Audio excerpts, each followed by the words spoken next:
მართლმადიდებელმა ეკლესიამ დღეს მარიამობა იზეიმა. სოფელ აწყურის ღვთისმშობლის მიძინების სახელობის ტაძარში სადღესასწაულო წირვა ახალციხისა და ტაო-კლარჯეთის მიტროპოლიტმა აღავლინა. მეუფე თეოდორემ გადაგების დროს ღვთისმშობლის ღვაწლზე და აწყურის ტაძრის მნიშვნელობაზე ისაუბრა. საეკლესიო სწავლების თანახმად ღვთისმშობელმა მარიამმა მაცხოვრის ამაღლების შემდეგ რამდენიმე წელი იცოცხლა.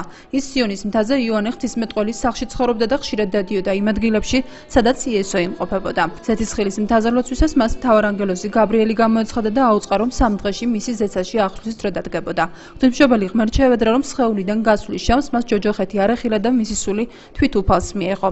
ასევე ითხოვდა, რომ აღსრულებამდე წმინდა მოციქულების ხილვის შესაძლებლობა მისცემოდა, რომლებიც ქრისტიანობის აქადაგებლად მთელი მსოფლიოს მასშტაბით იყვნენ გაფანტულნი. მაცხოვარმა დედის ორივე სურვილი აღასრულა. გარდაცვალებიდან მესამე დღეს კი ღვთისმშობელი თავის ძის მსგავსად მკვდრეთით აღსდგა.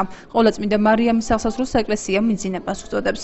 უძველესი დროიდან ეკლესიის მიერ ღვთისმშობლის მიძინების მოსახსენებლად 28 აგვისტოა დადგენილი. მარიამობა 12 საუფლო დღესასწაულთან შორისაა, რადგან ამ დღეს მაცხოვარი ღვთისმშობელს თვითონ მიეგება.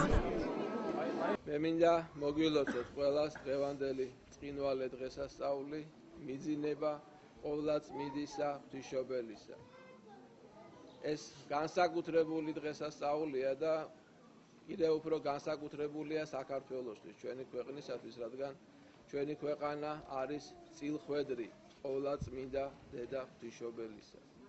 ყოვლადწმინდა დედა ღვთისმშობელი არის მფარველი საქართველოსი, მას წილად ხვდა ეს ქვეყანა, რათა ამ ქვეყანაში ეკადაგა ქრისტიანობა. დღეს ღვთისმშობლის მიძინების დღე გახლავთ. მთელ საქართველოს ულოცავ ამ დღეს აწყურის ღვთისმშობლის მიძინების ტაძრიდან.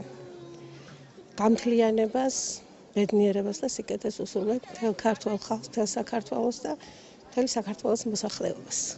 დღეს ღვთისმშობლის მიძინების წყინვალე დღესასწაულია. ვილოცავ სრულიად საქართველოს ამ წყინვალე დღესასწაულს.